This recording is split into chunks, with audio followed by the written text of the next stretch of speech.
go. Hello, Steeler people. Welcome to a very shitty 2-6 Steelers podcast.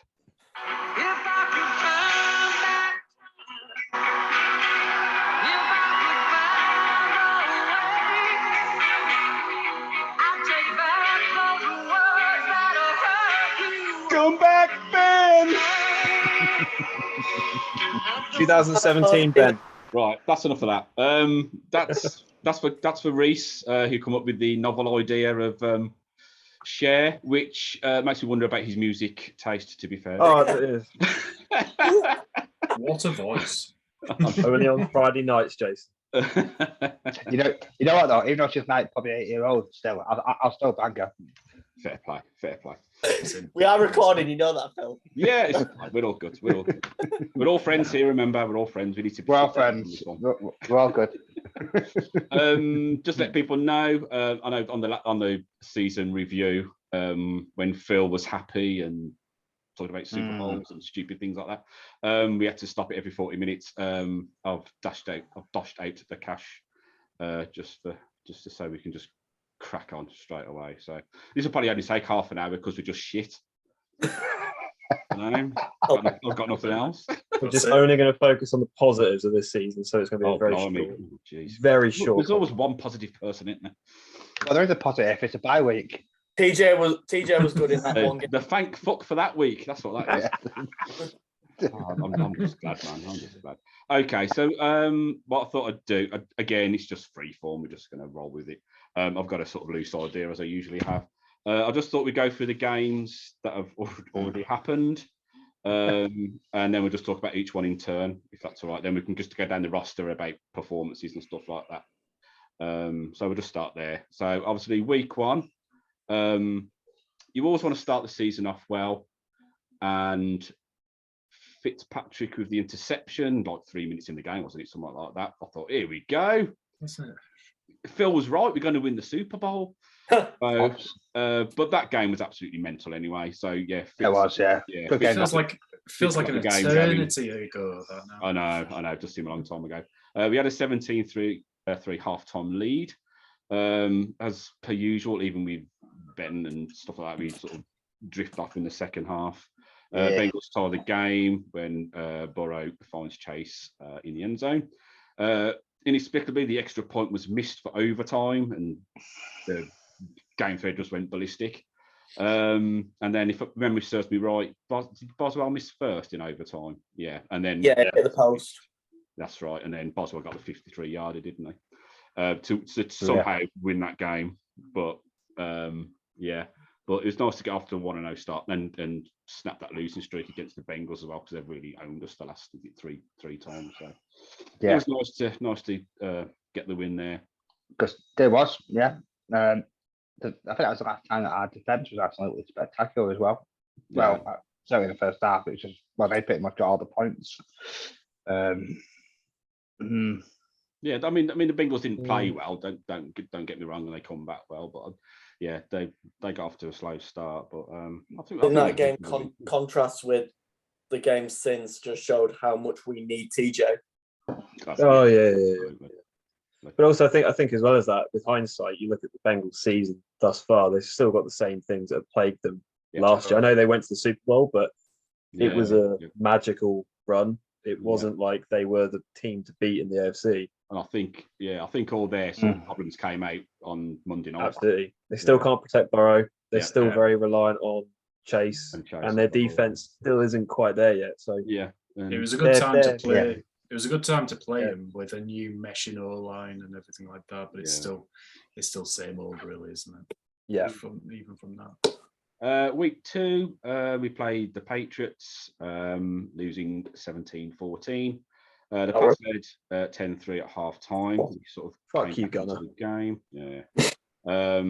with 2 field goals by Boz. They extended the lead again with Harris having a 2-yard run to make it 17-6.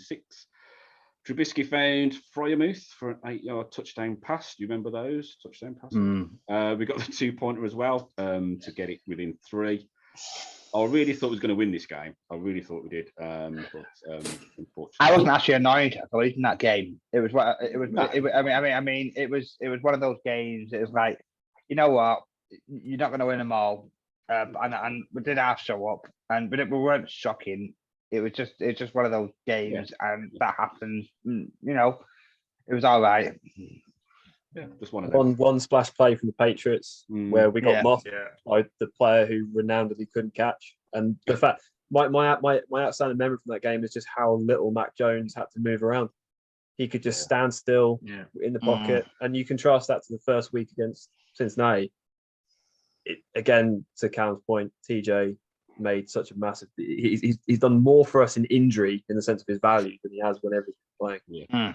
Every statistic just went down so much. Totally right. Week 3, we played the Browns at their ground, losing 29-17. Bit of a misleading scoreline, to be fair. We led 14-13 at half time after Harris had a touchdown run. Do you remember those? And Bisky 1-yard run as well. Browns got back, took the lead again, 16-14 after the third quarter. Nick Chubb basically clinched the game with a short yardage TD. Boz made it 23-17, and then the sort of attempted comeback went to Denzel Ward with his fumble recovery to make it 29-17. Just one of those, a bit like the previous week, really. Just one of those. Defensively wasn't great. Brissett had a good game, to be fair. Probably one of his better games. So, yeah, just one of them. I think we were lucky that Pickens made that catch because I think it distracted a lot of people from how bad we actually were. Yeah. Do you remember we played the Texans a couple of seasons ago? We won something like 26-6. But all the talk was about Hopkins' touchdown catch. Oh, was that the Christmas Day? Yeah, possibly. Yeah, and he had that really. It was that. I think it was that play, and then Lawrence Timmons mocking one of the Texans in the end zone. Yeah, there's anything things I can remember from that game. Nobody cared that we won the game. It was just all about. And it was a bit the same with this one. It was all about sort of. Wasn't it? He's better than Beckham's and stuff like that. Yeah. Wasn't it DeAndre Hopkins in the end zone lying down, and then Vince Williams comes into shots? Oh, Vince Williams. That's it. Yeah. Sorry, not yeah. That's it. Yeah, that's the one. Yeah. I thought that was hilarious. Yeah. Week 4, we played the Jets. Again, another one. Oh, this just ran me up, this one. Jets took a 10-0 lead. That was the worst run defense I think I'd ever seen in that game. Bad. 10-6 at halftime after Boswell field goals. Major problem, innit? 59 yards. We actually took the lead 13-6 after a Pickett run, and then it was 20-10. You thought the game would be safe with another Pickett run for a touchdown. And then sort of they woke up, Zach Wilson finding Corey Davis. And then Bryce Hall sort of capped it off with a 2-yard run and Pickett through one of his many interceptions so far in the end zone, coming up just short again. So we was 1-3 at that point. Yeah, just a very frustrating game. This and the Dolphins game, we could have easily won, I thought. But yeah, don't know. There has been a few that we could have won. Like you said, looking back now, there has been a couple of games, haven't they, where it could have gone either way, but we shouldn't be in that position in the first place. It's frustrating. The score was close, Yeah, absolutely. Week 5, played Buffalo, didn't turn up. At some point, apparently, it was 7-3, and that was it. That's all I got. Buffalo obviously exploded for 21 points in the second quarter. That game is the worst game I've ever seen the Steelers play. I was absolutely devastated after that, because as you rightly said, we didn't turn up. We were just absolutely. We were a bucket of shit. Well, I don't think it was the worst performance I've seen, because I think the Browns expected it. Whereas some of the other ones where we think is a close game and we get absolutely trounced. This one was coming. I mean, you either keep up with Buffalo or you don't. So, and we obviously couldn't. This was the first time he hadn't scored a touchdown in a game since week 1 in 2019. Trivia fans, there you go. Just a horrible game, really. But I don't know. The Bills are just toying with people at the minute. They could have battered the Packers, I thought. They let off. Totally. They're just totally off the leash. But that's the scary thing. They could have put 60 points up against us. Easily. Mm-hmm. Yep. That's the scary thing. The Bills will still not win the Super Bowl. But, yeah. Well, it's not going to be us, is it, Phil? Week 6 versus the Bucks. We won a game. Woo! We beat Brady in the process as well. My little divorced little man. I shouldn't like that, really, should I? It was 10-9 off time to the Steelers. Went out to 13-9 after a Boswell 25-yard field goal. Then it was 13-12. Pickett got injured. Trubisky came in, did really well, and obviously got the touchdown to Claypool, who again had a great game and sort of reinforced a bit of trust in him. The chip on his shoulder, didn't he? Really? Yeah. Devin Bush was the unlikely hero, batting down the pass on the 2-point attempt to keep it to 2018, and he kept him out then for a very unlikely win. I know, Rhys, you got it right on the season review podcast, saying they weren't as good as last season. The O-line was struggling, but it was still an unexpected win, to be fair. Vindication. Defense was brilliant. Thought we played really well. At least one of us got predictions right. Yeah. But, I'm not happy that I got it right. Cause if I'm right in saying, was I the only person that said we would struggle this year as well? We would at the very least have a losing season, which I 9-8. So yeah. To be fair to Tampa, like they're a mess in more ways than one right now. Yeah. And you know, if we can't talk about Brady too much, just, you know, the idea that you can miss walkthroughs, miss team practices, fly on a private jet, and then have the fucking nerve to shout at O-linemen who are trying to protect you. Yeah. I don't care who you are. Like, get the heck out. Like, if you've done your job before the game, you shout at anybody. But if you're just coming in off a plane, exactly. It was the fact that he was on social media with him at that wedding party. Yeah, not good luck. Not a good look for him at all. No. Week 7 against the Dolphins. He's just a dickhead. The official word of the Steelers podcast there. Week 7, just a horrible game against the Dolphins. We all thought it was going to get absolutely trounced as the Dolphins got off to a hot start, 13-0. We did settle, got within 6 at half time, and then obviously it was a very sort of defensive, sort of dour second half. We had our moments, but just couldn't quite get it in there. And then Pickett's probably biggest mistake so far this season, when he had all of that room, could have got probably to the 10-yard line or so. Instead, and he threw that pass into the end zone instead. But that's what he's going to make those mistakes, and we'll touch on Pickett in a bit anyway. So, and then last week, obviously against the Eagles, I don't think we was expecting much. I don't know, for some way I just had this feeling we was going to give them a game, but they're a good side. Baseless, really good. Well, I was watching their all 22, like the Eagles one, and Dave just did their homework, man. We was all over both sides of the ball. You know what annoyed me about the Eagles game? It was actually the off-field attitude of the players. Was it after the game?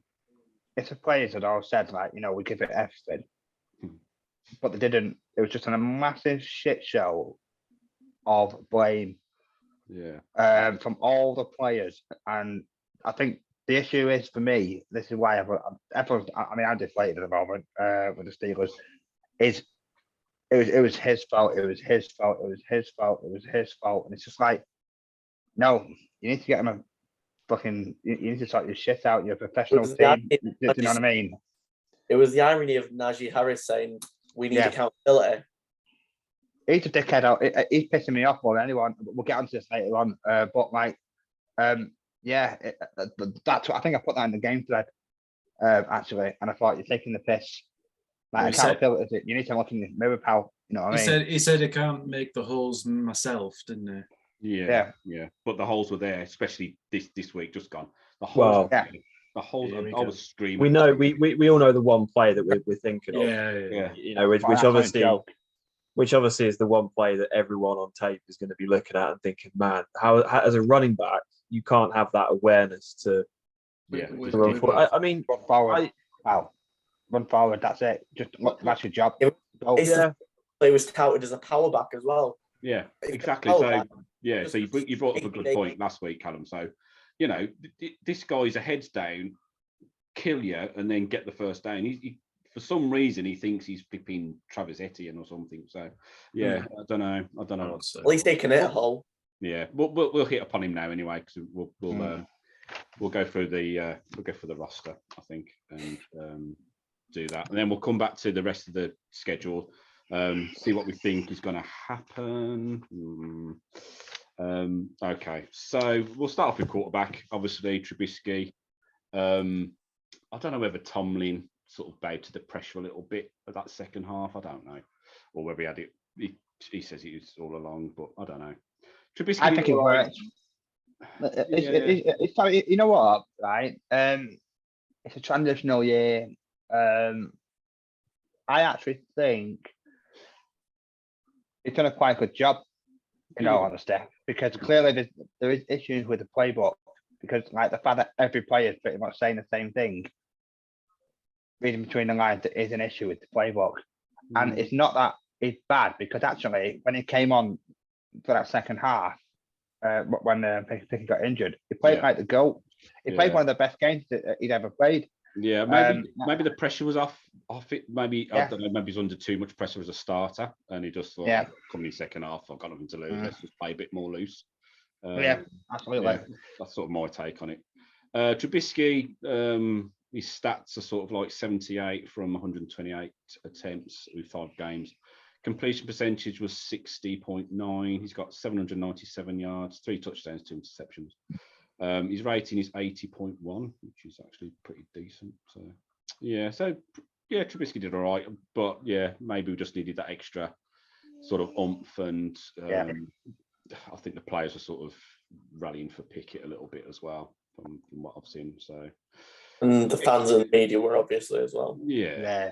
So Pickett's played 5 games. He's completed 112 from 165, which is a 67.9% completion rate for 962 yards, 2 touchdowns, 8 interceptions. I think half of those were quite unlucky. I know he had a few banks off Deontay Johnson's rubber fingers a couple of times. So Claypool had a few made big time drops as well. Yeah. He's been sacked 12 times as well. So, and his rating is 66.8. That's not bad. It's not bad. For a rookie, it's a rookie. It's a rookie and a day. Right now. Shaky system. The one thing I will say though about the statistics for Pickett especially is you think about the Buffalo game and the Philly game. How many empty calories are in those stats? How many times have we basically lost the game already? Yeah, exactly. We're basically, you think Buffalo are going to be playing hard. I mean, when the game was actually still, in some respect, competitive, they were doing all sorts of crafty blitzes and stunts and maneuvers. As soon as the game was out of hand, it was a case of, we'll give you 10 yards. We don't care. Yeah. You can have the yardage that you want. Yeah.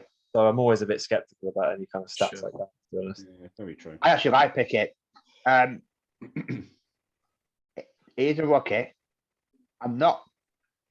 In a day, he has made quite a lot of mistakes, but I expected him to make a lot of mistakes. He's a rookie. He shouldn't really be starting in the season, but he is. Absolutely. You know what I mean? He should have a chance to grow. But that's what they got. That's what they drafted him for, because he's game ready. And to be fair, he's not the worst quarterback in the NFL. No. And what I do like about Pickett is, granted, he is making some mistakes. He has had some interceptions, but his head's screwed on. And I think very mature for 24. Very mature. Very, very mature, and I'm liking that. And he is like calm, and he is trying to get out of the pocket, which is what you want, clearly. I think if he had a better O line and just had another second, just to think about where he's going to throw the ball, I think he could do really well. I think it's not fair to completely penalise Pickett at this sense. So I think, in a couple of years' time, if you're still playing like this, then I'd be thinking you need to go. Yeah, you generally. But right now, I'm quite all right. I'm okay with where we are at the moment. You generally give rookie quarterbacks 3 years. Arnold gets the same. They set the rookie record for interceptions. So I think I'd keep Kenny Pickett time. It'll become next year and the third year is when you start to put the spotlight on him. Josh Allen was horrible first year, and first 2 years. It's got the Mannings, yeah. I thought Manning was horrible, and I thought that's amazing, and then this is why I was quite shocked when the guy who can't be named was actually, I know, yeah, but you know what? It was spot on for one. My jaw was on the floor, and it's like what he was saying was actually correct. And it's like you've got to give him a chance, and you've got to let him bed in. And he even said it's actually not a bad. He said just let him. Yeah, iron it out, and fair play to him for that. To be fair, I think I watched it. He didn't have his media head on. He seemed to sort of talk from sort of knowledge rather than just media based. Same, so definitely. So it talked a lot of sense, and it is what it is. So you just take it on the chin, don't you? And Pickett will, hopefully you'll learn from these mistakes, and hopefully this, the bye week will help as well. Do you say 12 sacks? Yeah. Yeah, that's ridiculous, isn't it? It's ridiculous. A little bit. 12 sacks. It's ridiculous. And how many games? 4 as well. I mean, 5. Smashing. 5. Yeah, it's not a good average, but for a rookie to perform in that situation, Yeah, but that's why like trying to work out how good he's playing. It's kind of like it's already skewed. Yeah, just on a pressure point, It's about his attitude. He's keeping his chin up. He's not moaning. He's not particularly groaning. No, I've been impressed by his absolutely. Very mature for 24. Yeah. So some of the stats were very, very brutal. I mean, especially in the last game. I thought he was going to die. Yeah, and he got up. I mean, well, Hargreaves was about to have a good game, wasn't he? So in the league, so yeah, Hargreaves was about to have a good game. So why did we let him go? Anyway, one of those. Rushing. Oh, God, do we have to go here? Najee Harris has 108 attempts. So I've got quite a few stats here. I'm sure you've seen them on social media as well, comparing to other people. Najee Harris has got 108 attempts for 361 yards, which is a 3.3 average. His longest carry this season is for 18. He has 1 touchdown. And he's averaging 45.1 yards a game. Jalen Warren has 29 attempts only for 153 yards, which is a 5.3 average. And then Kenny Pickett's next with 19 for 98. So how's a quarterback? So 500 rushing yards. That says it all. Well, Daniel Jones from the Giants has got more yards than Najee Harris, which is crazy. Absolutely. You know what? And he can't run without falling over. No, it's like so to compare, Najee's got 108 attempts. So Travis Etienne has got 92 attempts. He's already got 571 yards. I mean, me and Callum seen him the weekend. He's perfect. He was terrific runner. Etienne's been on the side. Great player. I will say this about if you compare him to Etienne, Travis Etienne is running Doug Peterson's system, or a system that is evolving into what Doug Peterson wants. Yeah. And I thought going into the season that is what Matt Canada was going to try and emulate. RPOs, spread formations, an offensive system that tried to spread the field as much as possible. Najee Harris, with the deepest of respect, is not that kind of running back. It's not. No. He is a Tennessee Titans U personnel 22 scheme, north-south, behind the fullback kind of runner. When he is strong is when he's able to break into the second and third levels untouched. Yeah. And we're asking him to run, the play that we talked about earlier where he should be seeing a hole and just running straight for it. Why is he trying to stutter step and lateral? But why are we running F flat in that situation in the first place? Najee Harris, Warren, good fit. Jalen Warren is that kind of yeah, exactly. Jalen Warren is that kind of back. Yeah. Have him run into the flat, no problem. Yeah. Najee Harris is not that kind of running back. Yeah. So what would need to be our number one basically. Needs to get the ball to him more often than not. Harris is the best way to describe Harris, right? Is a sausage with legs. I need Sausage right. with legs. That's the tagline. That's the name of the podcast. There we go. Nigel Harris is a sausage with legs. Right. So it's a sausage, and it's trying to get on a barbecue. He's got little legs and he's running, but it's that shit. He caught his sausage skin, and all the sausage meat has just stripped out everywhere. So like, what's happened is all the sausage meat just gone over like the soil and everything like that. So it's all contaminated, right? It's all contaminated. I'm just checking that this is definitely drunk. And the thing is, now he's got no meat. He's got nothing left in him. He's just a floppy sausage. He's absolutely useless. I have a question. And it's like it's just pure shit. I'm sorry, but he's let me down. Why is a sausage trying to get onto a barbecue? Because he wants to be tasty. Girls like a tasty sausage, don't they? Is it a suicidal sausage? Which is a good name for a band, to be fair. Suicidal sausages. Yes, the suicidal sausages. Yeah, I just think I think he's been a massive letdown, and he should be ashamed of himself. He's a silly sausage. He's a silly sausage. I'm gonna floppy sausage. It's a floppy sausage. No one likes floppy sausage. I'm going to defend Nagy here for two reasons. Number one, you got to remember last year he touched the ball something like 450, 500 times. I don't know what the exact number was, but it was ridiculous. Like the amount of touches we gave him last year was just, for a rookie, it was too many. Yeah, totally. And this year, it was too many. Yeah, but I think the reason why is he could be more impactful. But I've got no problem. I've got no problem with that. But I never liked the Najee Harris pick to start with, because the Canada, sort of promotion, if you like, it was a case of, well, how is Najee Harris going to fit into that scheme? But also, who's going to block for him? We didn't have any kind of offensive line at that point. We knew even when we were winning in 2020 that this was a team that had some massive holes, the offensive line being the major problem. And obviously that got fleshed out against Cleveland. Going into 21, it was like, okay, we need to reinforce our line, protect our quarterbacks, and maybe work from the inside out. The Najee Harris pick just made no sense, because Jaylen Warren's demonstrating that. I'm not saying that Jaylen Warren isn't overachieving, because I think he is. I think he's massively overachieving. But you look at the number of running backs in the last 5-10 years that have come from the third round onwards. Kareem Hunt. You look at Nick Johnson, Duke Johnson. You look at guys like James Robinson, who came in the late round. You don't have to get them early, and unless you have a proper scheme fit for them.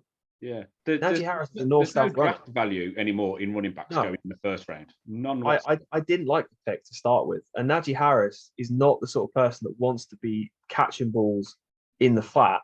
Mm-hmm. He also doesn't want to be running on 1st and 10 every single play. Yep. When the defense knows that's what we're going to do. Yeah. So he might be running on average for 3 yards a carry, but the reason he's running for 3 yards a carry is because the defense knows, they're going to run. Yeah, they're going to run this play here, because we know that this is their tendency. This is what they're going to do. I think he's been hard done by here, Najee, to be honest. Yeah, I really game plan wise, I think he hasn't helped himself when he's got the ball. No. There's a bit of both, I think. There is a combo. I appreciate what you're saying there, to be honest. So I take it's still a floppy sausage, but I do. Compromise. But I get that though. Like he's a corn sausage. So both Tony Pollard and Ezekiel Elliott have more yards than him as well. Daniel Jones, as I said.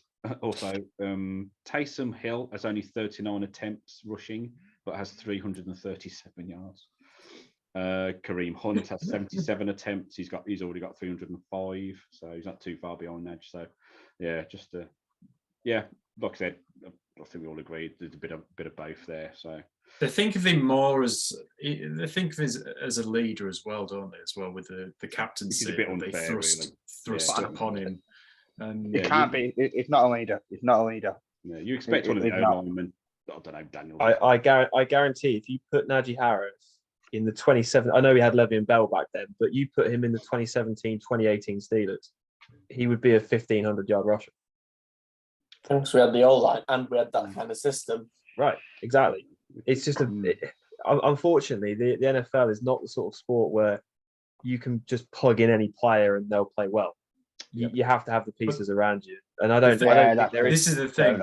I don't think there's a single running back in. I don't think there's a single running back in the NFL right now that could be plugged into the Steelers lineup and run well. I know Jalen Warren is running for 5 yards a carry, but he's running on 3rd and 10. He's running on draws. Yeah, he's running on plays where he's just pick up a few yards. It's a different circumstance for him. Yeah. If you put Jalen Warren in as the running back 1, I don't think the productivity will get any better. Struggle. Yeah, exactly.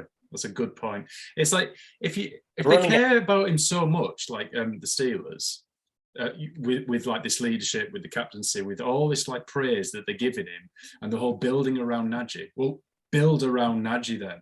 Build an O-line. Invest in the O-line again. Not just like 3rd and 4th rounders. That basically what is made up of, like Kevin Dodson and Dan Moore 4ths, Kendrick Green 3rd, but then we're gonna go off on like free agency for others because we're like, oh well, drafting hasn't worked because we'll stop doing it in the 3rd and 4ths then. Yeah. Get back to the 1sts with DeCastros and your not Ramon Foster, your Pounces and Weegan and stuff. Yeah. Just, a blinding centre and just think where we'd be now with Creed Humphrey in the middle there. Yeah. Oh, no. It's, I don't know. Yeah. Yeah. So, well, we're touching the O-line. Obviously, we've got Dan Moore, Kevin Dodson, Mason Cole at centre. James Daniels, who I think has been the best one so far. Yeah, it's getting better, isn't it? He's the paid veteran that we brought in. And then you got Chuck Okorafor, who seems to have forgotten the rules of the game. Yeah. You know what's frustrating about the O-line at the moment? Is penalties. Was there not like 2 games where they actually played pretty decent? Yeah. And it's like, why can't we just keep it together? I mean, it's like no, but even in those games, where they play fairly decent in pass pro or in run blocking, they're still giving up a hell of a lot of penalties and are pushing us back to 3 and longs. And can't go behind the chains. Yeah, we have to stay ahead of the chains to run the kind of offense we want to run. Exactly. You go from 3rd and 1 the other week into 3rd and 16. You're putting Pickett and everybody else just in a fucking horrible situation. It's just unexcusable, really. Just hope they sort of keep it together for the rest of the season. What's actually quite ironic is the O-line is actually not as bad as I thought it was going to be at the start of the season, even though it's bad. Because we've still had. You expect improvement because as it goes together last year, well, apart from Cole obviously and Daniels, but they're experienced, so you expect them to sort of plug in and job. But there's just no substitution, and I don't want to be defending Canada as well as Najee Harris because that's going to make me sound like such a bloody simp for the Steelers. But it's like, what can you do as an offensive coordinator to scheme around? Just defend Putin while you're at it. Yeah, I know, right? Yeah, I know. It's like, what can you do? How can you scheme around a bad offensive line? Yeah, you can try and roll Kenny Pickett out, but then you half the field. Yeah, you can try and run more kind of sweeps and things like that, but you still need the offensive lineman to pull out and actually pull and run with you. And the majority of the time when he's rolling out, it's always to his right. And why is that? Exactly. Because the left is so bloody rubbish. But by doing Moore that, Dan Moore. Yeah. But by doing that, you're that's just a clear weakness. That banner. And that's your biggest position on the O-line as well is your left tackle. So if you've got a weakness there, and Dan Moore is so frustrating because I've defended him before, and he has great games against certain players, like he does against. It's with speed rushes though, isn't it? Speed rushes just completely bull rush him and just like take him out, and he can't. Physical, he's all right, but you get speed. Von Miller just absolutely obliterate. Yeah, the picking on him now in like Yeah, certain of course I will. Yeah. situations. So it's like I'm if we don't get a left tackle in the first two, it's one of those now. One like, you hope you've got to invest. The Claypool trade means that. You've got 3 now in that. Early windows. And it's like, they must know. I want to discuss that. I think it's fantastic. I think we've done well, really, because your first round. I personally still think we should go for a cornerback, but then in the second round, a wide receiver, and also someone on the O line. You say cornerback. Yeah. This is why I think this trade with Jackson is actually fantastic, and I'll tell you why. Right, because we've got him as a temporary basis. Because the issue is, our defense can be quite good, but we've always been let down by, like, for example, cornerback. We're shit, right? We just can't just get it right. And the thing is, I think just going for that first round, if there's someone decent, I don't know anything about college, so I'll be honest with you. Go for someone like cornerback, and that because it's too. With the fact we haven't got Watt, it just shows how crap we are without Watt. So we need to start building it around a little bit, just little tweaks. You know what I mean? We'll touch on defense anyway when we come to it. But the point is, in the 2 rounds, get a wide receiver and get someone on the other line. Particularly think we need a wide receiver. I don't think we need a wide. Well, it's one of those. I'm happy with the free agent. We don't know what Sims or Boykin. We don't know what Calvin Austin's like yet, do we? So it's one of the unknowns. You'll have a new player next season. You'll have like a draft pick next season with Austin. So essentially, So that'd be good. So get 2 players in the O line, then. You just did O line. I'd just rather invest in the O line myself. Yeah. I'd get 2 tackles. I think Gavin said on the podcast he's happy with 2 tackles, and I'd be the same, to be fair. So cornerback and 2 O line players. That'd be the greatest. I'd love a first-rate shutdown corner. I really would. Yeah. Me too. I'd love secondary. So for me, I'd love a shutdown corner just to take those AJ Browns away. But there we go. Okay. Tight ends, Fryermuth. I suppose if you're picking a player of the season in these dire times, I suppose Fryermuth would be up there. Ish, I suppose he's been dependable without sort of, doing anything breakout. Gentry's done all right as per usual, and then you got not been bad, consistent-ish. Those darts from Pickett to Fryermuth have been on the money, haven't they? Yeah, been great, haven't they? People are talking about I like Pickett to show a bit of touch though, like a deft touch rather than just these bullet passes. But whether he's got that in his armour, I don't know. But that was something coming out of college. He does pound them in there. Maybe a bit too hard sometimes and a bit overthrown, but we'll see when it comes to it. Receivers. So stats wise, we're all over the shop really. Dante Johnson leads with 43 catches for 372. Fryermuth is actually second with 32 catches for 367. Pickens is next with 26. He didn't get any on Sunday, did he? Nope. For 338. Well, he should have had one that we didn't throw the challenge flag for, but otherwise no. Claypool had 32 catches to 311, and then you'd go all the way down to Nadji with 24 for 112. So it's sort of those 4 guys, 3 guys now. So we'll see if Pickens can get a bit more production. Gonna have to now. I think that was in their thinking as well, wasn't it? I suppose. Yeah, I traded him. Yeah. It's like, well, we're going to force the issue. Yeah. If you're not going to, we all know he's target special. him. Yeah. Let's get him the ball. So I can do that. Let's Callum in and get a decent for him. So Can you let Callum in, please? I suppose so. Bloody hell. He's good. Where are we?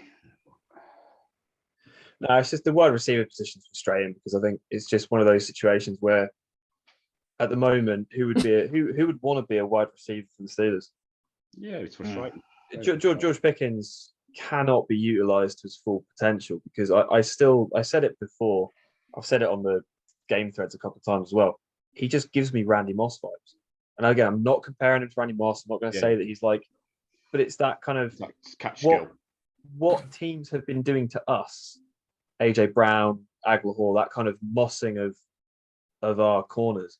Yeah, that's what he can do to them. Yeah. Pickett doesn't have the time to stand there and let the receivers get their routes in before the offensive line has put him under pressure.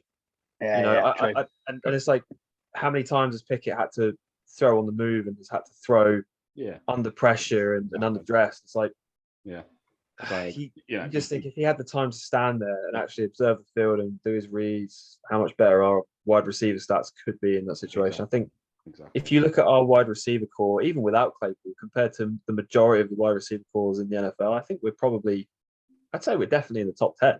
Yeah, it's a good group. It's a good group of receivers. Yeah. There's no I don't think there's an outright there's not a Hopkins or there's not an outright this is the guy. We probably haven't got number one. We've got three number two, which is better in my opinion. It's like, if the Chiefs can make that work, why can't we? The Chiefs don't. Now that Tyreek Hill is gone, they don't have a set. Kadarius Toney is probably who they're going to be pinning their hopes on now, but they haven't got a outright number one anymore. But what they've got is a group of players, almost like a running back by committee, but in the wide. Exactly. Yeah. They're not going down this. Yeah. We've got a number one. This is our two. It's like, no. These are our weapons, and we're going to scheme it so that he's going to get the ball this play. He's going to get. And they've got Bieniemy as one of the best play calls around. We've got Matt Canada. They've got the best quarterback. I mean, it just shows like what Juju's production is at the minute, and what he said about the Chiefs compared to what the Steelers in terms of learning so much about offense in general. Yeah. It's like. I mean, it's there. It's just like, it just shows you we're miles behind these innovative offensive minds, really. Problem is, it's like Tomlin said though, didn't it? He actually said there's no one available at the moment. Well, I don't know. I just think they're stuck in the Steelers way of just totally pounding this ball, using the same bloke, and I don't know. They look as though they're trying to get with the times, if you know what I mean. But they're just, I don't know, 5 years behind or something. That's my feel on it. I'm kind of trying to think, read between the lines and thinking the only reason they've got this limited playbook and they're running out these same players, and it's all to do with Canada. But is it just because they just need to learn the basics together as a group? They just need to get the basics right, and all the offensive coordinators doing is trying to hammer that into them by repetitive same routes, this, that and the other, because there's always something where a receiver's not blocking right, so then the play breaks down, or there's someone's just not doing their assignment right. And I don't know whether it's just the fact that they just want to hammer this in over and over again until they get it right, for them to then develop the scheme or whatever. It's difficult, isn't it? Because they say go back to basics, but defenses can read basics. I know. You're just playing into their hands, aren't you? It's difficult. But in all honesty, sword, isn't it? For me, offensively at the minute, I can't help but think of a quote. I mean, Shannon Sharp says this on a weekly basis. If you look at any team that struggles, there's an obvious question that gets asked, which is, what do you do well? What do the Steelers offense actually, if you think about it, if we put, I don't know, if we had 1st and 5 on the goal line and we had to run one play that defined us, what would it be? What is our strength? What identity? What exactly? What do we do well right now? Yeah, so that's what they're trying to find, isn't it? Yeah. I think whereas over the years it's been, Bettis pounds it in, Bell goes on a sweep or whatever, and the Antonio Brown connection. What is our identity right now? I just get the feeling we've got this kind of hodgepodge of a Randy Fichtner kind of DNA combined with Matt Canada trying to implement more of a college offense with a group of players that, to be honest, just don't mesh. Yeah. And it's kind of, there is no fit. There is no identity there. There's no kind of where is the connection between the GM, the owner, the head coach, the OC? What is the philosophy? It can't just be good and win games. No, I agree with that. That's not good. Yeah.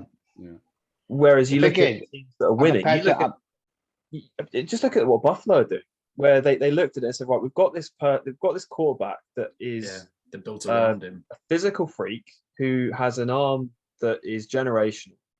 Okay, we need a elite wide receiver, so we're going to give up a first round pick for Stephon Diggs, and then we're going to load up with other skill position talent around them. The last piece of the puzzle is to get the running back. They've now got that. Yeah. The Steelers, I don't know what the identity is. I don't know what is it that we do well, because I honestly can't answer that question. I agree with you there.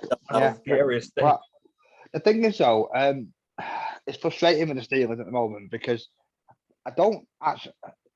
It's going to be shocking to hear this, but we're actually not that far away from being a bad team. And it sounds really ridiculous thinking that now because, like, there is so many holes, but actually, if it could, I think a lot of the issues, as you just rightly said there, is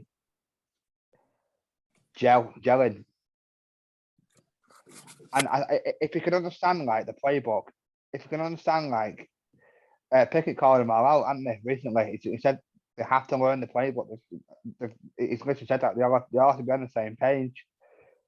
There's obviously an issue somewhere in the background where maybe they're not doing the homework. Maybe I don't know what it is. Because I actually read somewhere that they don't sit as a team to watch film. Is that a culture thing then?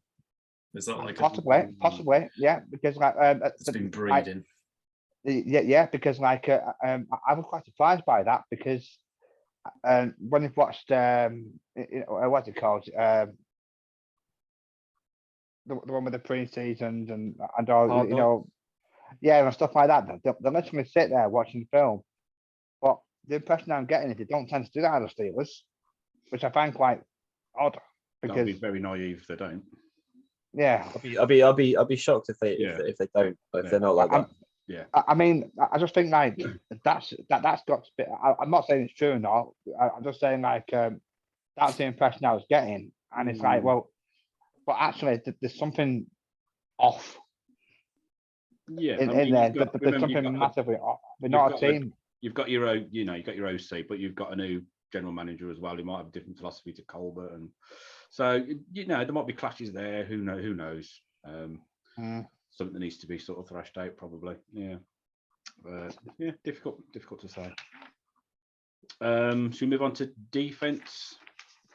Front line, obviously we've got Larry Ogunjobi, who's done a great job. I know he's got a few niggles at the moment, but he's done good coming in the last few weeks. Adams and Alu, and obviously Cam, who is everywhere as per usual. DeMarvin Leal was doing really well. Great game, really well. Yeah, really surprising. Probably overtaken Loudermilk for his spot actually as well. So shame he's on IR at the moment, isn't he? Yes. I don't know when he's back though. He's a very versatile piece along the line.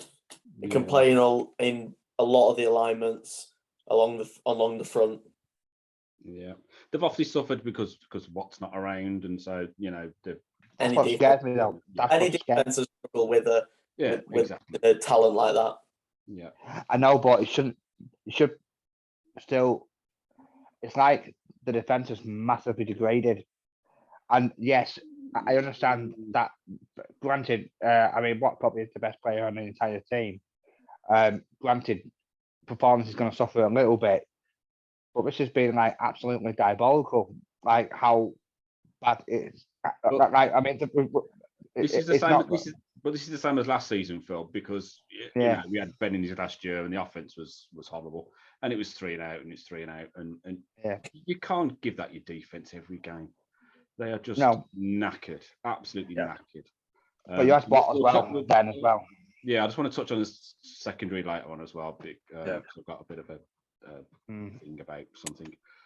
So obviously, what's out at the moment? Malik Reed has done all right past couple of weeks. Yeah, I've liked it. It's been good. Right. Yeah. Bush has done okay at linebacker.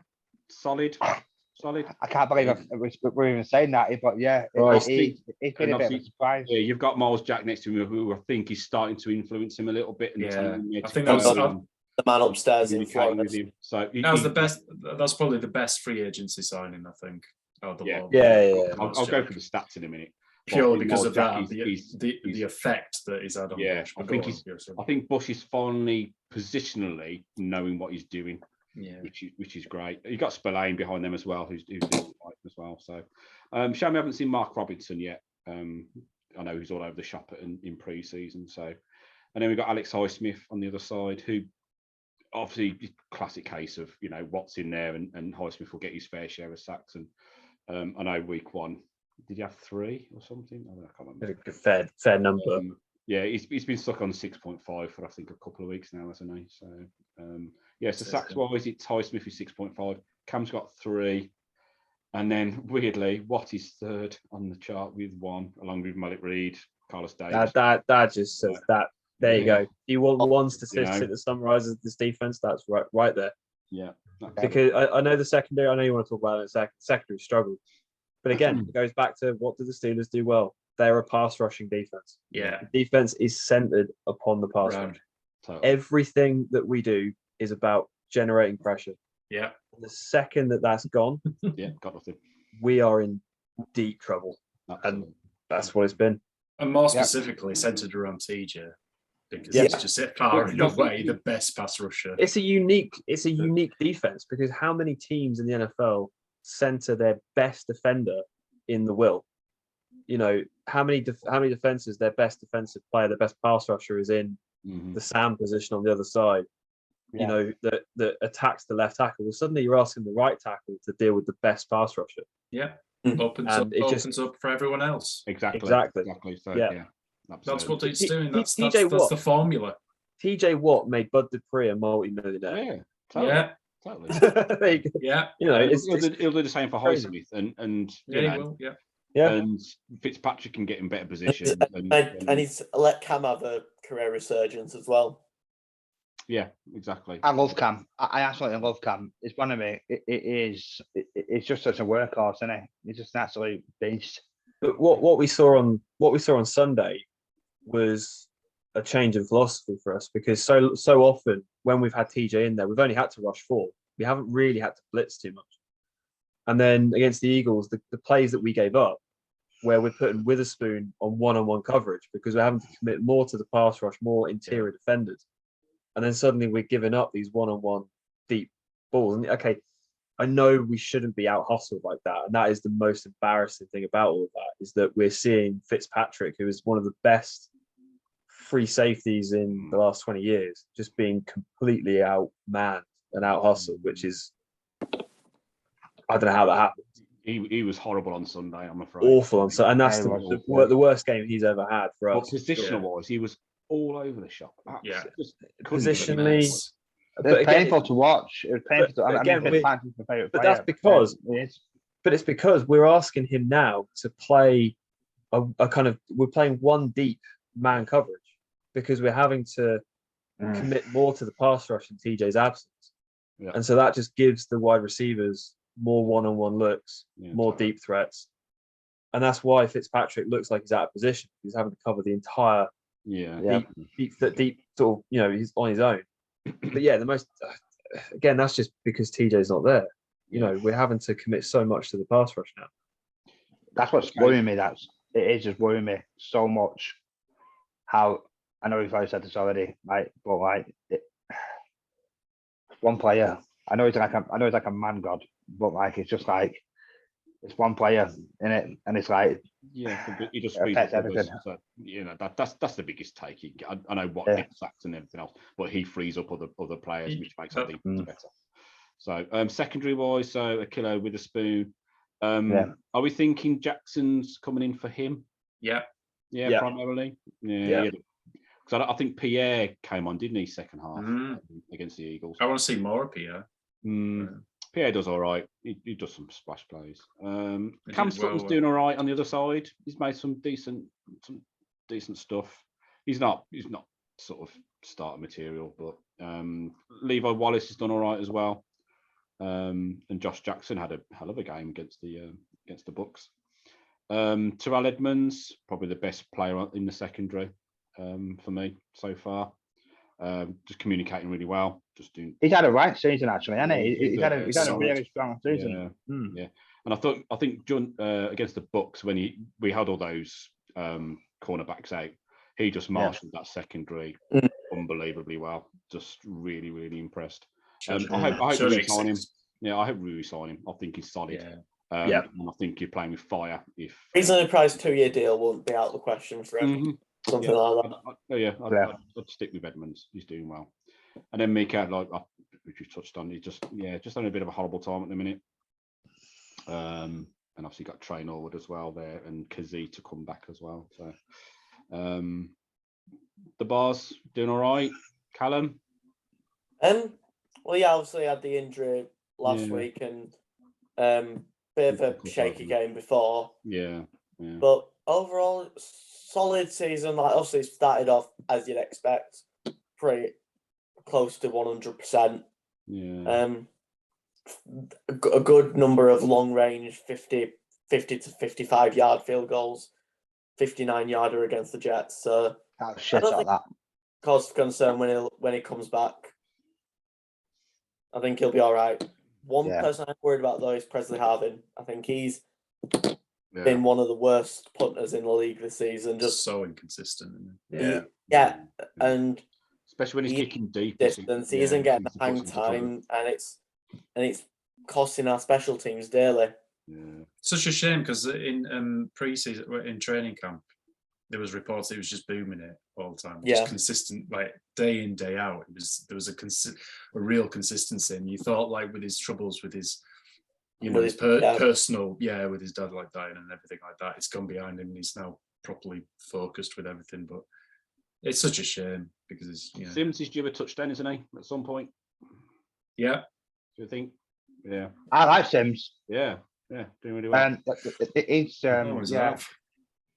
It'll be interesting if Austin comes back, who'll be the return specialist for that. Maybe Sims as the punt returner, maybe Austin as the kick returner, just pure speed. It's such a shiftiness, like being able to like a mosquito, it's quick. Yeah.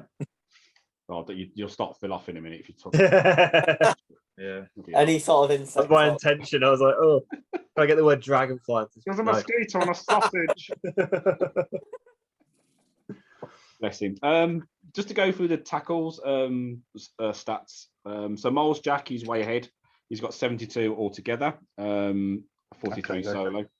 Next is Fitzpatrick with 45. That's worrying. Yeah.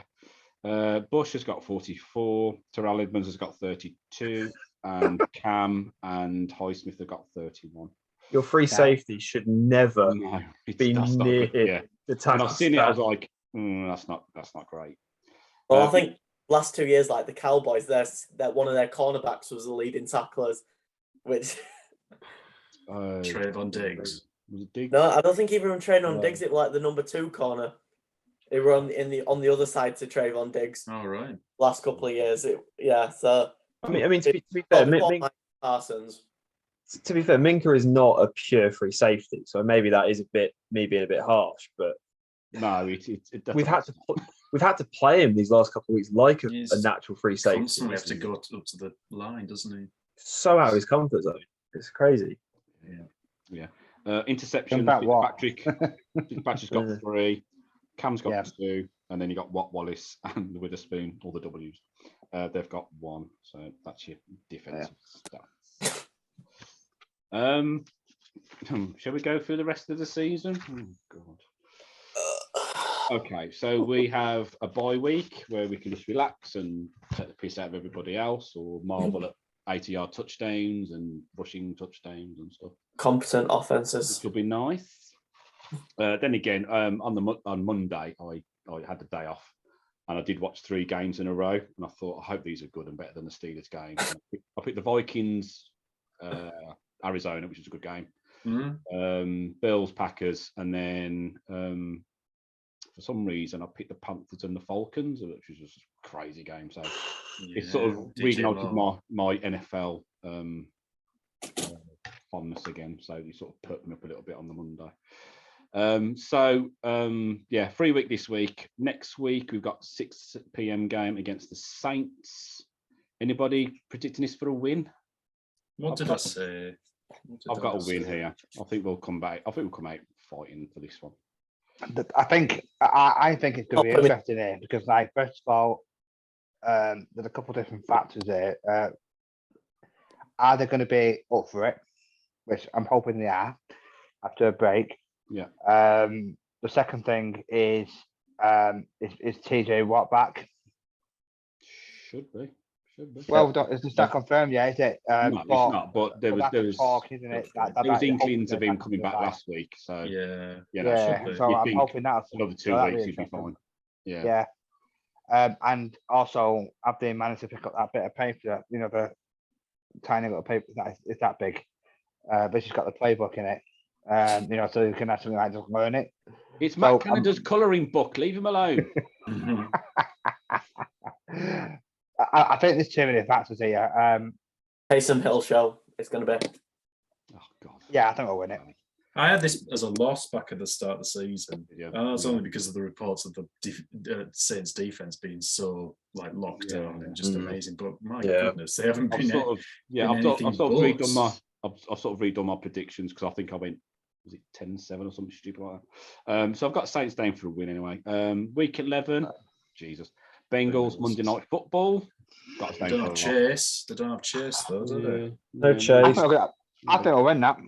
I think I'll win it. Did you see them against the Browns? Goodness, they've got their number, don't they? Yeah, really bad. Yeah, really showed up what's missing there. And then week 12 we're at the Colts. I've got this down for a Tuesday morning. Is that right? That'll be a Monday night, presumably. I think well, I've got it down for Monday, 1:15 Tuesday. Yeah, I think it's a Monday night game. Oh, cool. Yeah. Who knows about the Colts, man? They're all over the shop. Steelers Colts on a Monday night. Yeah. We'll win them. That game has no business being on a Monday night. I think that would be a win. Actually, I'm having that for a win. I'm going to predict. I'm going to predict a 5-4 loss. Just something random like that. 4? What? It's going to be 3 safeties. Yeah. TJ's back with the bang, man. I mean, so the offensive. I'm going to win these. In that game. First 5-4. The offensive ineptitude in that game is going to be pretty bad, in fairness. But yeah, you're probably not. I think the over/under in that game might be about 15. 6-5. Possibly. This is where we start our Super Bowl run. Okay. I'll give over. If you're in fantasy football, maybe pick the Colts and the Steelers kickers on that week. Week 13, we're away at Atlanta, a 6 p.m. game. They're doing all right, 4-4, good offense, decent. The crap NFC South. Yeah. And they don't have to do much to win that. No. You know what though? I think we can win against the Saints, Bengals, and Colts. I reckon we could actually struggle against these. I don't know why. I've just got this good running game. They've always been in games, haven't they? Yeah. Week 14, our first game against the Ravens. 6 p.m. game. Who knows what's going to happen there? Week 15 might be fun. We're at the Panthers, 6 p.m. game. Ooh, Tank Bowl. Love it. Yeah, that might be fun. And then we've got the Raiders, which we'll lose because we always do. Sunday night game. Christmas Day. It's Christmas Day, isn't it? Yeah, it's Christmas Day. Yeah. Is it Christmas Eve? Isn't Christmas it? Eve. Yeah, like Christmas Eve at night. It's 1:20 in the morning. Oh yeah. 2:20 in the morning. My fiance will love it. If I watch that, I'll get killed because if I start screaming, if we're winning. What's Santa doing? Yeah, exactly. We'll lose anyway. All red, not black and yellow, and covered in beer. Yeah, Yellowy the sun stuff. coming downstairs and be like that, like I'm you know, like no, go back to bed, go back to bed. You know, like Ricardo wanker. Oh. That's not an opinion of the Steelers group, by the way. Get any legal matters out of the way. Week 17, we're back at Baltimore, 6 p.m. And then we always finish off at the Cleveland Browns. Time is to be determined. I don't suppose it'll matter, part of thing. So, yeah. So I've sort of rearranged my predictions. I think we'll beat the Saints, Colts, Panthers, I put the Raiders down for some stupid reason. 6 and 11 finish. So I think we could have a pretty good run here, you know. Of course. Yeah. It's Phil, isn't it? Phil. The Everest of optimism. Yeah. I genuinely believe, like, if we get Watt back, yeah, I believe that we can win all them. Sign AB. Get James. We're going to win them. Yeah. Do you see James We're gonna win Harrison every one of these today, games. bench pressing like freaking? Oh 2 yeah, cars he's or still a something? tank, isn't he? Yeah, Jesus he's Christ. Ridiculous. Bloke's ridiculous. incredible. Yeah. Yeah, So, I think we win them. All of them. the standings at the moment, Baltimore are leading. They're 5 and 3. You could argue they'd probably be. It should be 7 and 1. The games have thrown and that. Yeah. Cincinnati next 4 and 4. Their season could go either way. Cleveland 3 and 5. They played well against the Bengals. I think we needed to win to sort of stay in the competition. Remember, Cleveland have got Deshaun back week 11 onwards. Yeah. Well, Who hasn't played for 2 years. Yeah. And everyone Yeah, thinks it's just going to be absolutely yeah, amazing. that proves We're going to play. Yeah. Go either way. No, I don't think they shouldn't just go straight onto him. they will. I think Jacoby's. Oh, they will. I think Jacoby's Yeah, done they all will. right. No, they for will. them. Can you imagine them paying that? that and giving that away and just sitting on the bench? Not going to happen. No. Yeah. No. I know. Not set They by paid him the so game. much, haven't they? Yeah, you don't pay him that much I money. set fire to the dog pan. Fucking But I hell. reckon he's going to play. I've got it that he just plays horrendously because he's not played football for ages. Yeah. The pressure's going to get on him, and they just put Brissett in just to try and, save the season, I suppose. But it depends what situation they're in at the time. I'll still stick him in. Bring in Josh Dobbs. Oh, yeah. Yeah, and then obviously we're at the bottom at the moment, 2 and 6. The only other thing I've got was our predictions at the start of the season, along with the dark horses. So on the train down to Wembley, there was a guy, and he was head to foot in Chargers gear, and I said to people like beside me, I says, which fans do you feel sorry for? And I said it quite loud. And they were just like, Detroit, Jets, blah, blah, blah. And I said, the Chargers. And this guy just like turned around and went, can't complain, mate, to be fair. He's just fucking abysmal. And just turned around and carried on drinking his coffee. It was hilarious. I only say that because I've obviously got Chargers written down here. So, Rhys, I haven't got yours for some strange reason. I think I had Dallas as my NFC dark horse. I think. Right. I'm really stupid to pick the Broncos to be the dark horse of the AFC. But I think my Super Bowl. I think it was Buffalo, San Francisco. I think it was. Yeah, it could be. Yeah. My Super Bowl's just Rams Chargers. Yeah. I had Chargers but your dark horse is the Eagles leading. Yeah. The Eagles. There you go. Yeah. Callum had Bills, Rams, and his dark horse was the Chargers. Yeah. And Phil. Wow. And the Rams. His dark horse was the 49ers as well. I had Chiefs, Buccaneers. With my dark horse being Miami. If Tua can sort of get back to full fitness, there could still be in there with the Well, I mean, the deals that they've made, they've effectively turned Laramie Tunsil into a potential dynasty. the moves that they've made. To be fair to them. Yeah, they're currently buying a Christmas gift for whoever leaked that photo of him in a gas mask. Yeah, that photograph single-handedly could very well have given them a dynasty. It's correct. I mean, who knows? Because I mean, now that they've got Chubb as well on the defensive side, yeah, they needed that. The only problem they've got is they've got the biggest behemoth in the NFL in their division. Otherwise, you'd think that they're probably looking pretty good for a Super Bowl run. Yeah. So. Well, they're the only team to beat them so far, so they might have something on them. Might have a scheme there. So maybe. Who knows? I think that was just heat. It was just environment how hot it was that day in Miami. It's not doing every game, Just the sun. Rest in peace, the Buffalo Bills playbook from John Dorsey, just slamming it on the table. Oh yeah, Injured. Absolute skits, didn't it? Mate, I love that. Absolute meltdown he had after that game. Bless his heart. Whereas Matt kind of just goes, "Yeah, I've got a job for another week." I know, yeah. He was so proud of him. He was so proud of himself after that Claypool. I was going to say, do something. Hurrah for me! The first touchdown in the first was just like, yes, my job's saved. Yeah. What doesn't matter about the game. It was no, mate, no. Bless him.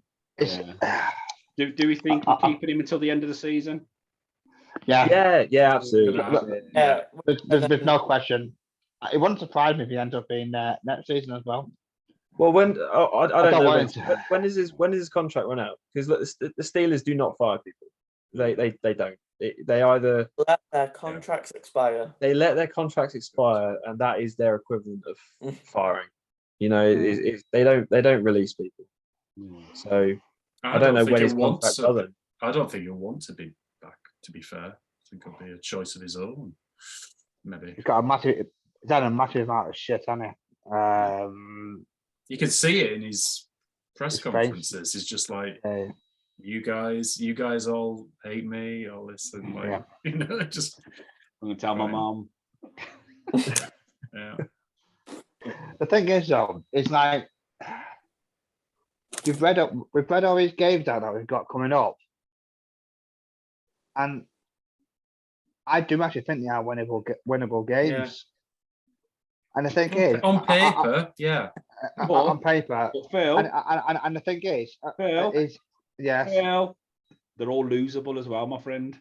That's the thing about sport. I do see what you mean though, because they're not. There's no Buffalo in there. There's no Philadelphia. There's no games. There's no games in there that we're like. Yeah.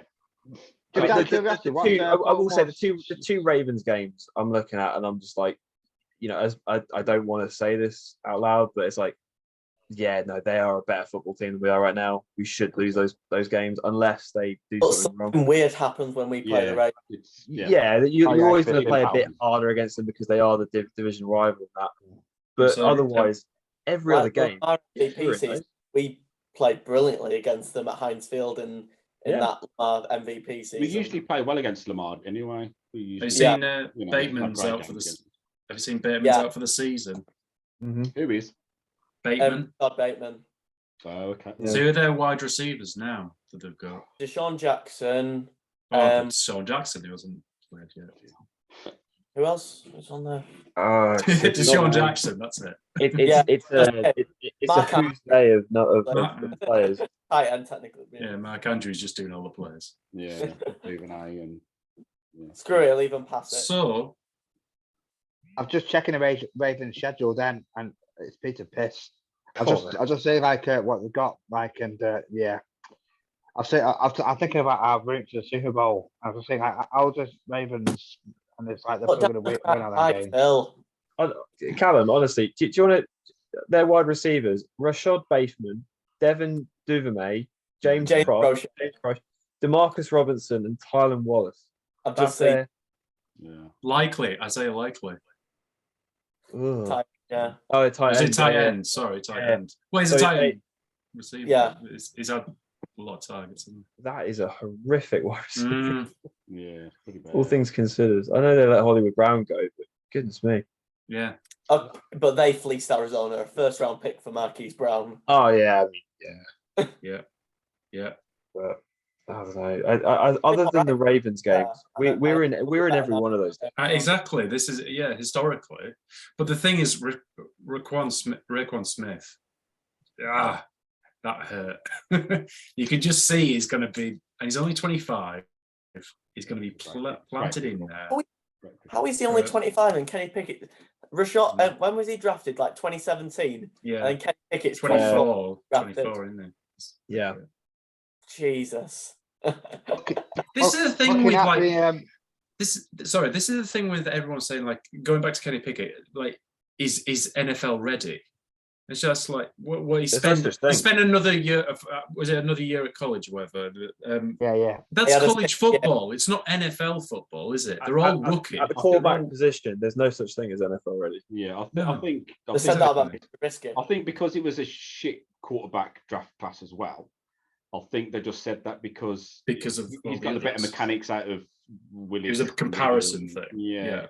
I think that's what they said it to be fair. In terms of what they call pro ready, I think it was him and Desmond Ridder who were the best in terms of pro ready. Because anyone can flash, can just pick up a skip. Well, no, hang on, I don't know what I'm saying. What's a quarterback class night next year? Pardon? Good, very good. What's a quarterback? Yeah, there's three big guys. There's Bryce Young, there's CJ Stroud, and there's Will Levis. Isn't Stroud Will Levis like the guy on sort of like Burrow level at the minute? He's looked very good from what I've seen. Yeah, because Tennessee are number one, aren't they, or something? Yeah. Well, here's a thought then. We're not drafting a quarterback. No, Phil. I was just saying, like, if you get an amazing quarterback, let's say fifth in a draft, would you go for a quarterback? No. We're not doing an Arizona. What the Steelers do in that situation is if we're in a pick where we're in a quarterback heavy class, we trade down where we could get the best corner. Absolutely, we trade down. Yeah. I'm kind of glad of that actually, because I really think we need a corner. That needs to be our absolute focus in the draft. This is what's interesting actually. We can save a fortune here. The actual deal for Jackson is going to cost the Steelers $3 million. And it's a 2025 conditional sixth, which could turn into fifth. Nothing. It's a free deal for us to see. There is no risk. But it's $3 million. The deal is it's $3 million. Yeah, then there's a big after. Yeah, if we decide to keep him. Yeah. But actually, depending on where we are in the draft, if we can get a decent cornerback, fuck him off, save another 12 million, and brilliant. It's going to be interesting. It's a really good deal. It's going to be interesting to see, what he does then for the next few games, and if he blows it out, because then you've got a decision to make with him or Cam Sutton, because Cam Sutton's contract's over by the end of the season, isn't it, as well? So it's just that. Yeah, but Jackson's 30. He's 30 years old. Do you want to? I know, but it's a Joe Hayden thing, isn't it? We got Joe Hayden when he was about 30. So it's like get 3 years, kick the tires, and just see how we go. It's the same thing. They're trying to score on the same kind of premise as they did with Hayden. I would also argue in terms of draft capital right now that offensively is where we need to be looking at more than defensively, just because of the most important piece that we need to be considering all the time is Kenny Pickett. We need to think about what can we do to get him. Like, you look at the Bengals last year, and they thought, well, we've got Joe Burrow. What do? We bring in a wide receiver that can be a number one threat for him. I've always been of the mindset that you draft the best player available, and it doesn't matter what that position is. If they're the best position available, you should go there, unless you have an absolute hole that needs to be filled. But it's interesting. I mean, you look at our draft. I mean, right now we're taking the fourth pick in the draft, which is quite scary actually when you think about it. But there are so many teams in that draft that I'm looking at that will trade down or will trade up. So the Buccaneers will trade up for a quarterback. The Saints would be a draft up option. The Packers would be an option. The Colts would be an option. Yeah. even teams like the Commanders might be an option as well to trade up. So there's definitely options there for us to trade up, or trade down for us. That's what I think we'll do. Definitely. I hope we go as well, maybe as well. We've got too many holes to fill. So, we can't afford sort of luxury players. I don't think in the draft. I think we just, we put our heads down and we get what we need, especially O-line and the tackles and everything else. And just to your point, Jason, decent depth on defense. To your point, Jason, it's like 3 and out, and the defense is always on the pitch.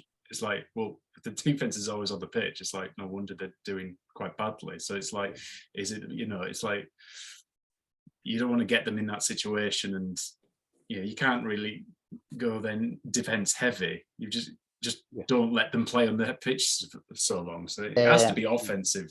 It has to be, but it has to be. That starts for the O line. That starts for the O line. Because you have to. That's what you have to do. Yeah. Tackle and then corner, I think. Yeah, some help in the secondary, and then you want some depth, sort of defensive line, because obviously Cam's getting on, and I just hope Bush continues to sort of improve and be more solid, and we don't have to worry about linebackers and stuff. He's having a bit of a breakout season, isn't he? He's doing all right. He's just doing all right, though, isn't it? Yeah, he's just doing the bare minimum. He's okay. Yeah. I wouldn't. Would you sign him again on this current trajectory if he keeps it? No. Unless he goes overtakes Jack. He needs splash plays. He needs to make a difference in the game rather than making mistakes not to lose the game. He needs to win us a game. He's in that position to do that. It doesn't help as well, but I mean, he had a good rookie year. We traded up to get him as well in the first round of the draft. Yeah. So there was always that expectation that this guy was going to be something special. Yeah. And I still think that ACL tear in his rookie year just done him. Yeah, I don't think it's knackered it up. Yeah, no. I don't think it's up. And you could say the same for Najee, whether he's got these niggling little injuries as well. I don't know. It's difficult to say, really. So. Too many touches. The Steelers aren't the best, are we, when it comes to like picking people in the first round? We're more like a second round. I think first round picks are overrated. Yeah. I do. Whenever you get this thing of you see people go, oh, they're trading away all that. Well, so what? Yeah. They're only worth it. The best teams win when they win in the draft in the rounds 2 to 5 or 3 to 6. Those are the important rounds, because you get your superstars in the first round. That's where you get the big names that are going to have all the jersey sales and all the publicity. But we've got TJ Watt. We've got our quarterback for the future. We've got a good receiver core. But again, what we need to do now is we need to get a better core depth of players. Yeah. We've lost our best player we lost our best player for 6-7 games. Look at what the team around us has done since TJ's not been there. That's kind of the enigmatic problem, is we are one injury away from catastrophe. TJ Watt comes back, we might be a completely different team. But someone said on the on the Facebook thread that they're kind of glad that TJ was out, in a sense, because it actually showed up this whole problem. Like sooner rather than later, and it kind of But you look at how we played last year. We didn't beat teams in the way that Philadelphia beat us, in the way that Buffalo beat us. We beat teams because we had 1 or 2 big splash plays every game. We had a free turnover. Chunk plays. We had a big chunk play that it was a freak thing of like, we didn't beat teams. We didn't decimate teams. And then Boswell kicked the field goal. Yeah, exactly. we never won games because we were the better team overall. Like if you look at the someone actually put this on SB Nation today. If you had a Steagles team now, like we did in the 30s, where you have a combination of Philly and Pittsburgh, how many Steelers would actually be on that roster? 3 or 4. 3, yeah. Right. So it's not a case of star power. It's roster. It's depth. Every position across the board. Complementary. Right now, we've got Cam Hayward, we've got TJ Watt, we've got Pickett, we've got Harris. I still maintain Harris is a good running back. We've got the wide receivers. We've got no you need your engine, and exactly. quality in your engine. which is what we don't have. So I've got I think the Steelers need to trade if we're going to be in that position in the draft where we've got that high end pick. Yeah, trade out of it. Yeah, we don't need it.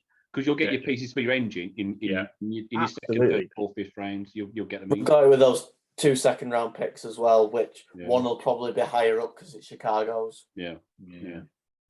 So, well, if Justin Fields, passes like he jumps over the Dallas Parsons. Did you see that? He actually jumped over Parsons as Parsons picked the ball up. It was hilarious. It's such a dingbat.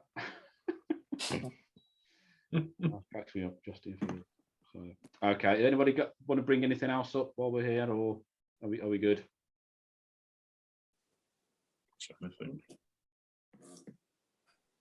Phil's that's a better point, man. This is you.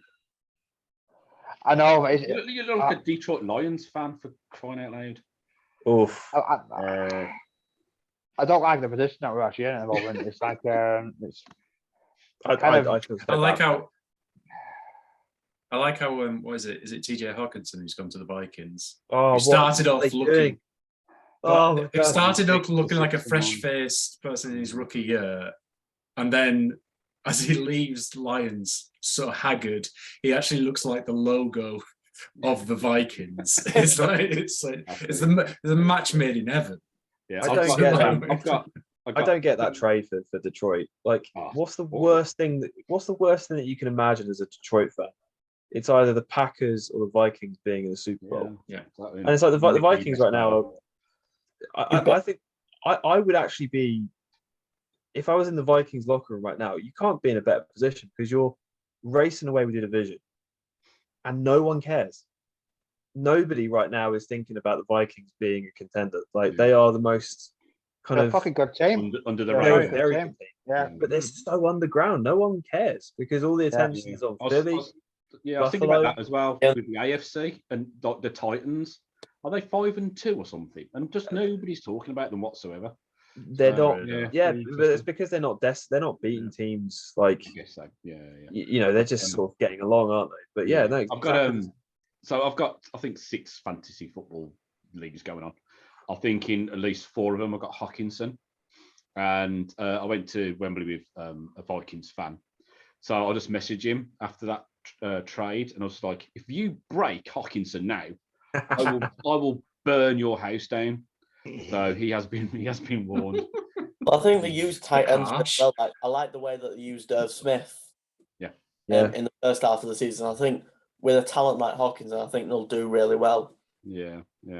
He's like I thought about Steelers, and I was like, oh no, we got 5 minutes. It's probably a bit rich. It's probably a bit rich, like because of how brilliant the Steelers are doing at the moment. But I'm absolutely loving it over at Green Bay. Right now. I am loving it right now. I couldn't believe experts put them in, as predicted them as the Super Bowl contenders. It's like entitled bastards that Green Bay actually are, just because you got Aaron Rodgers, which granted is a mint quarterback, but it's like entitled just because you got him, that's it. They're such up their own ass, aren't they? Just because the Green Bay, and the fact they've got a nerve to charge £60 for a phone for a block of phone. Absolutely wonderful. We were queuing up at Wembley, and I was like, "Have you seen the people walking around with the blocks of cheese on their head?" And I was like, "Do you want to know how much those cost?" And I told him, and his jaw just dropped. Why would you spend £60 on like a twat? Because that's basically what it is. I mean, I expect the Bronco horse heads cost probably about the same, but they do look better actually. They look a lot better. I think they're worth it in the look good. Yeah, but I think for the horse head, you go to a fancy dress party. If you're wearing a cheese thing, you just look like a twat.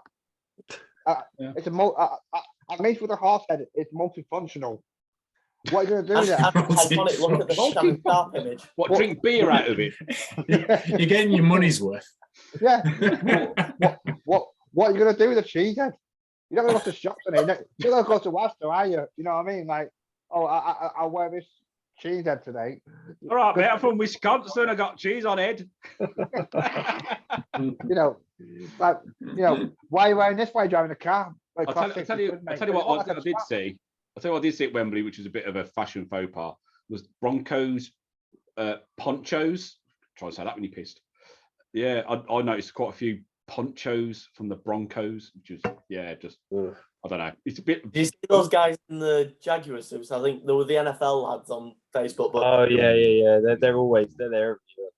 Yeah, great. Yeah, hilarious. To be fair, I think the UK fan base does get quite a bad rap from the US. A lot. Yeah. They just think we don't know what we're on about, but No. they were mocking at the right places now. You get stick to your point, Phil. Fans, and you get stick from the UK regular sport, like the UK football and rugby fans as well. Yeah. But to your point, Phil, there were Giants fans after the Packers game that had a chant, which Jason knows the chant I'm on about because he's nodding. And it's like there were Americans kind of going, "Oh my God, that's so unbelievably rude! Like what the hell?" It's like that is just English football fans in general. Like that's just how we are. So I know there was a footage of it, like a phone footage of it, and there was my cousin singing the same song. Jesus, it's just like because he follows like Birmingham City as well, so just like you can't take soccer at the boy, I'm afraid. In fairness, Packers are done. They are done. They're going to regret the Jordan Love draft so bad in a few years. I'm surprised they didn't get Claypool. To be fair, I thought they might have.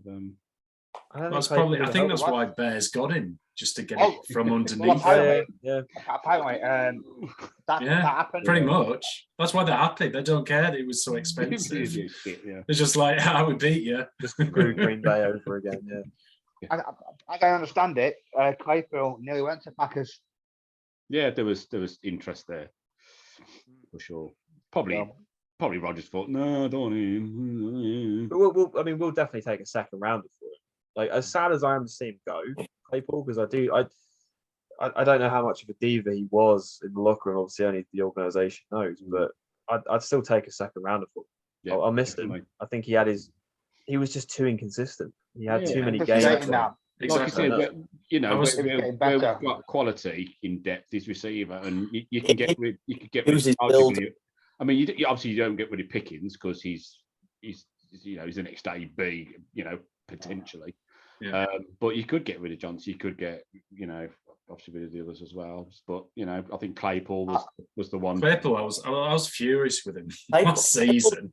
Right. It was just that was just like I was like I can't see us. And then to be fair to him, he got better this season. He doesn't use it. It's just really frustrating. I wonder though with Claypool, weirdly better in the slot, beating. Yeah. Mm. But he doesn't put. It's like I said on the Facebook group. He doesn't put any effort into the blocking. No. And then if you look at some of the routes that Naj is trying to go down, sometimes at his side, and it's just like if you did better blocking and did your assignments better, than other than wanted to do go routes, which is what you said in your interview. It's like you need to do the dirty stuff as well. Yeah. And that's what the Steelers want in a wide receiver. Yeah. Well, you look at Pickens and what he's doing. Exactly. He's got that kind of violent. And I think that's the decision making. Yeah. They're like, well, you're better at this, and this than Claypool. So what we do with George Pickens is a grown man. Do you know what I mean? Like he just looks like a football player. I think the problem with Claypool, two issues with Claypool. One was the 4 touchdown game he had against Philadelphia, Eagles years ago. Yeah, that was a huge problem. And then the second issue is, I just think he was made into something he wasn't too soon. He got within 4 or 5 games of his NFL career, he was given the Mapletron nickname. Yeah, it was picked him up. That probably got to his head. Yeah, maybe. And I don't think that the psychology of an NFL player is as important as we think it is for a lot of players. But I also think that when you start going down the TikTok route and just being, you think that you're bigger than you are. It's like he was still a rookie. It's how AB, third year. The Rocky Road AB took. It started off with the camera in the locker room and Tomlin taking a blind eye to it. That's how it started. You could see it happening again, and going for the first down instead of fucking giving the ball to the ref, and all that was that was just game awareness. Every player should know what to do. it's just game awareness. Yeah. You'd think you'd think he'd know that from playing high school football. Well, you got 20 seconds left. Fucking give the ball to the ref. Sort your teammate or stick it on the, where the centre is. So. Especially when there's a massive clock just above you. And like 80,000 people shouting at you to give the ball to the ref. Well, I mean, Ben must have been shouting "clock" as he was running to the line. I mean, you cock, give us the ball. He must have been saying something. It was clock on his. I did say clock. Knowing what Ben's like, it'll probably be what Jason said. Probably. I know Ben sort of come out this week and says, well, if I was still there, I'd throw it long on first, second, and third. Say no more, mate.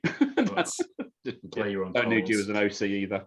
So but he's looking well. To be fair, looks like he's enjoying life. So fair play to him.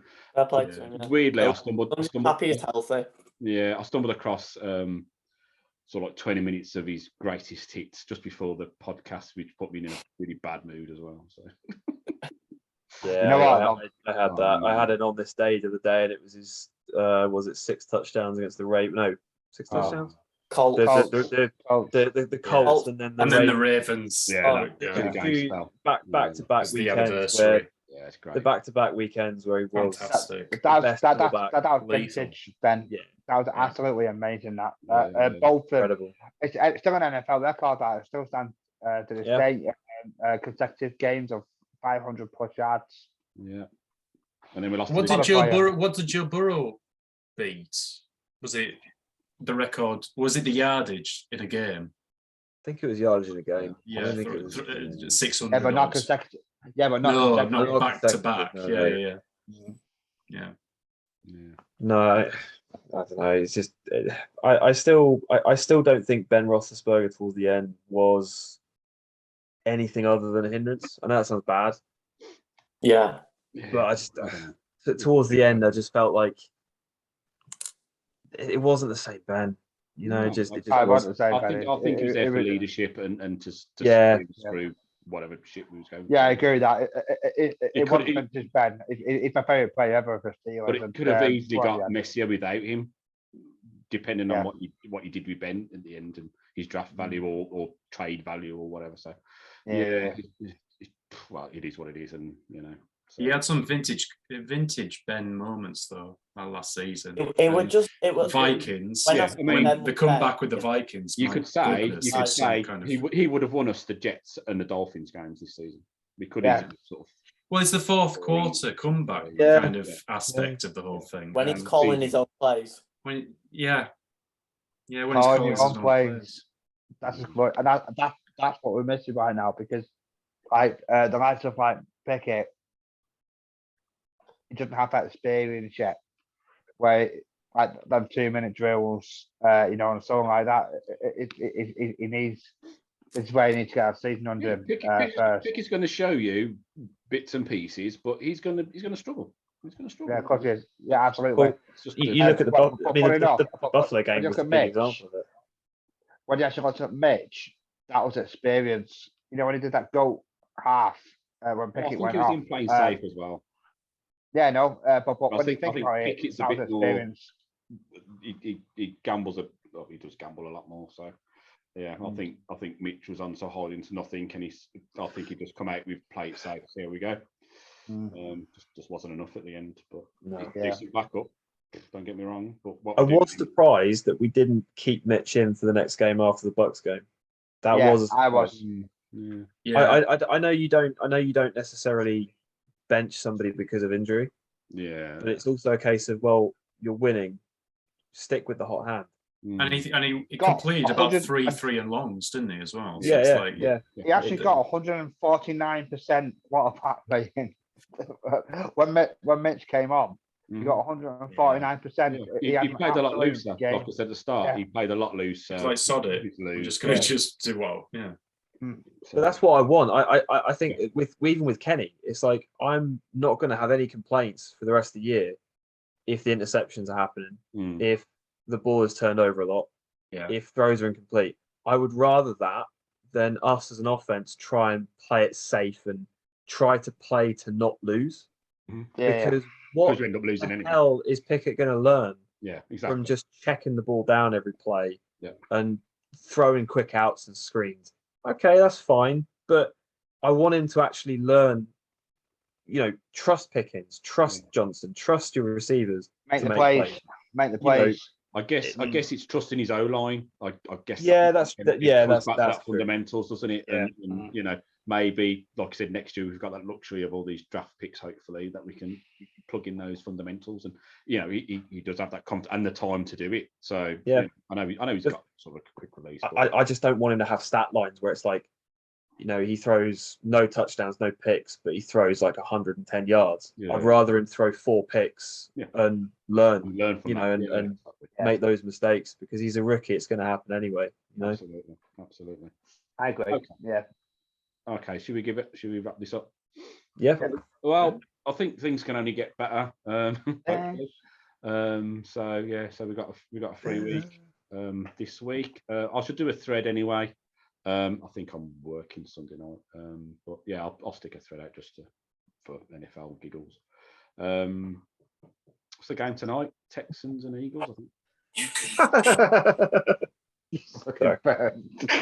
They've got such a straightforward sketch. They've got such a straightforward schedule with Eagles, haven't they? They could. How much have Amazon paid for that one game specifically? I know, no shit. They've been. It's mad. How many times have Broncos been on Thursday night football as well? Too many. Russell Wilson's probably got a prime. Yeah. Something. I bet. You know what? He needs to do something in between high stepping off aeroplane, in between aeroplane, gateways and that. Oh, yeah. Bragging about. What's positive for the Steelers playing shit is not on Sky Sports. So all those about there's not been any blackouts, has there? No. Just imagine having an NFL dinner party and like Russell Wilson and Tom Brady are there. You just fucking, I don't know. What I don't get about food. The man is a £250 million asset. He is worth literally 250 million. He's the quarterback of a NFL powerhouse. It's not it's a good franchise. Mm-hmm. He is married to one of the greatest R&B singers of all time. And yet I am still cooler than Russell Wilson. I'm on my own right now in my front room, drinking whiskey, chatting to 4 other guys about sport, and yet I am cooler than Russell Wilson. Yeah, you got it, mate. That's the title of the podcast. I am cooler than Russell way Wilson. cooler than Russell Wilson. Absolutely. Get that on a t-shirt. Yeah. Have to get the logo on the absolutely. I'll get it done for those that want them. Merchandise wise, I'm just waiting for Gavin to come back with the other logo for the podcast. Because he wants the other one out as well. So I'm just waiting for him, and then I'll go live and so because that's my stuff. Yeah, it should be nice, sexy stuff. Hopefully, so cool. Mads, it'll make girls want you. Get the merchandise. I very much doubt it, Phil. I very much doubt Women, if you want to get lucky. Should we end it there? Got the Lancashire seal of approval. You married man, you? Okay. All right. Thanks, guys. All right. Cheers, lads. Take care, guys. Bye. Cheers.